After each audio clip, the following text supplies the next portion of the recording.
Selamat datang di berita sekolah hari ini dengan saya Ahmad dan rekan saya Raffi yang akan memandu berita ini dari awal hingga akhir. Kami awali dengan kabar mengenai proses renovasi yang sedang berlangsung di sekolah. Benar, untuk memastikan kegiatan belajar tetap berjalan, sekolah telah memulai pembelajaran daring selama renovasi. Untuk informasi lengkapnya, kita sudah terhubung dengan reporter di lapangan. Terima kasih studio, saat ini saya berada di area sekolah yang sedang dalam proses renovasi. Seperti yang terlihat di belakang saya, beberapa ruang kelas sedang diperbaiki untuk meningkatkan kenyamanan dan keamanan belajar.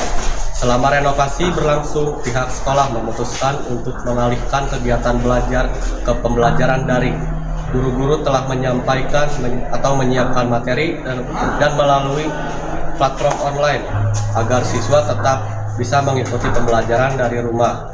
Meski belajar dari rumah, siswa tetap diharapkan menjaga kedisiplinan dan mengikuti jadwal yang sudah ditentukan. Sementara itu, pihak sekolah menargetkan renovasi selesai dalam beberapa bulan ke depan. Oke, kali ini kita bersama salah satu guru SMA Negeri 1 Majalaya. Ibu, mohon maaf untuk diwawancarai sebentar. Boleh. Pertanyaan yang pertama, bagaimana cara Bapak Ibu menyesuaikan metode mengajar selama pembelajaran daring ini? Oke, kalau metode yang Ibu lakukan biasanya menyesuaikan dengan keinginan dari peserta didik. Kenapa? Karena daring itu kan cenderung membuat anak-anak itu menjadi malas. Ya, dalam artian malas itu kenapa? Karena suasananya daring. Mungkin Ibu mengambilnya misalkan menayangkan sebuah video di Zoom, itu juga agak lumayan cranky ya, karena apa? Terkadang metode seperti itu pun menurut Ibu sudah menghibur, tapi menurut anak itu belum. Karena apa? Mereka itu cenderung hanya melihat gitu ya, tidak ada keseriusan kadang gitu ya. Mungkin karena dari kebutuhannya juga yang menyita gitu ya, terkadang jadi anak-anak itu menjadi bukan malas ya, lebih ke apa ya, tantangannya itu mungkin mata kehabisan, ya udah lebih baik tidak mengikuti gitu kan. Terus banyak yang kameranya itu dimatiin, jadi itu teh udah Ibu sekuat tenaga buat, tapi anak-anak tuh terkadang dimatiin. Apakah mereka itu mendengarkan atau tidak, apakah ditinggalkan, Ibu hanya ngocoblak sendiri kan gitu ya. Itu sih biasanya metode yang Ibu lakukan. Biasanya bagaimana caranya membuat anak bangkit dulu nih kalau untuk mau belajar daring. Kemudian Ibu menayangkan video-video atau PowerPoint yang memang bisa menunjang mereka untuk semangat belajar. Selanjutnya, apa tantangan terbesar yang dihadapi saat mengajar dari rumah? Tantangan terbesar dihadapi adalah melawan rasa malas dari peserta didik gitu. Kenapa? Karena ketika absen pertama dilakukan, silakan absen pun itu lama, padahal sudah dikasih waktu paling lama itu 15 menit, tapi absennya juga lama, gimana mau belajar gitu. Tantangannya itu yang paling utama adalah rasa malas gitu ya. Bagaimana Ibu memastikan siswa tetap aktif dan termotivasi belajar secara daring?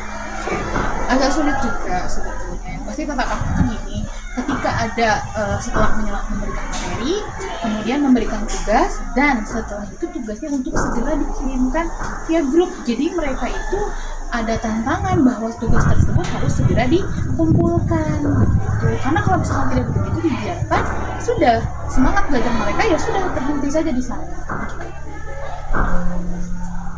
Apa strategi yang digunakan untuk menilai hasil belajar siswa selama masa renovasi sekolah ini?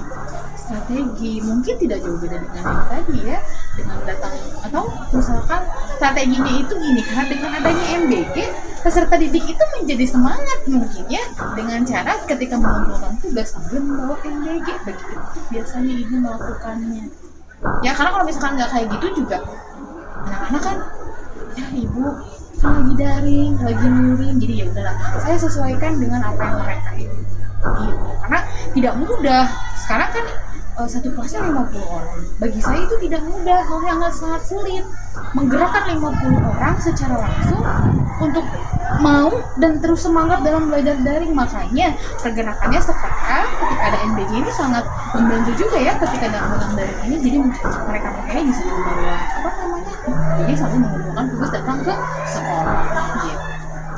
Selanjutnya Ibu, bagaimana komunikasi antara guru, orang tua, dan siswa dijaga agar proses belajar tetap lancar. Komunikasi kami itu lewat forum orang tua siswa ya, apa namanya, karena itu pasti di setiap kelas pasti ada forum orang tua. Terlebih dalam pelajaran ibu terutamanya, ibu membuat grup di mana grup tersebut berisikan memang siswa-siswa dalam guru mata pelajaran pendidikan Pancasila. Kalau dengan orang tua juga ada grupnya, ada forumnya. Kemudian apakah ada hal positif yang ibu temukan dari pengalaman mengajar daring ini? Hal positif ada harusnya, cuman dari harusnya tepat waktu kan tetap aja nggak bisa tepat waktu. Mungkin apa ya, dari kecepatan tugas juga kan lumayan lah cepatnya tugas sama MBG, mungkin itu kecepatannya gede. Cuman memang itu sih tantangan, sebetulnya itu tantangan, bukan ibu hal positifnya lumayan sulit menemukannya gitu ya harusnya. Ini terlihat sendiri lah dari Haikal sendiri sebagai siswa. Ada nggak tantangan menurut Haikal dari apa? Melawan rasa malas. Nah itu gitu. Sebetulnya hal positifnya itu dari ibu sendiri. Oh, saya itu bisa menahan emosi, bisa menahan rasa sabar ketika menghadapi siswa yang memang kendor dalam daring. Itu positifnya itu dari diri ibu sendiri. Oh, ternyata harus sabar ini. Ya. Yang terakhir ibu, setelah renovasi selesai, apakah ibu berencana tetap menggunakan teknologi daring dalam kegiatan belajar mengajar? Oh, tentu tidak. Saya ingin segera luring ke kelas. Saya ingin segera menyesuaikan dengan kegiatan belajar seperti biasanya. Ini juga sudah gatal, ini sudah udah pengen ke kelas gitu. Soalnya beda kalau menerangkan saat Zoom dan juga menerangkan saat datang langsung. Ketika Alvan tidur kan kalau di kelas bisa ditegur. Kalau Alvan nggak tidur, kalau lagi daring dia kameranya di open, emang Haikal tahu Alvan tidur, Raffi tidur, Alvan tidur, kan kita nggak tahu. Ya, itu yang bisa kita. Oke, Bu, mungkin cukup sekian. Terima kasih untuk waktunya. Mohon maaf mengganggu waktu Ibu. Terima kasih. Assalamualaikum warahmatullahi wabarakatuh. Terima kasih Alfa dan Haikal atas laporannya. Semoga proses renovasi berjalan lancar dan siswa dapat kembali belajar di kelas yang lebih nyaman. Demikian berita sekolah hari ini. Terus pantau perkembangan inovasi dan tetap semangat mengikuti pembelajaran daring. Sampai jumpa pada berita berikutnya.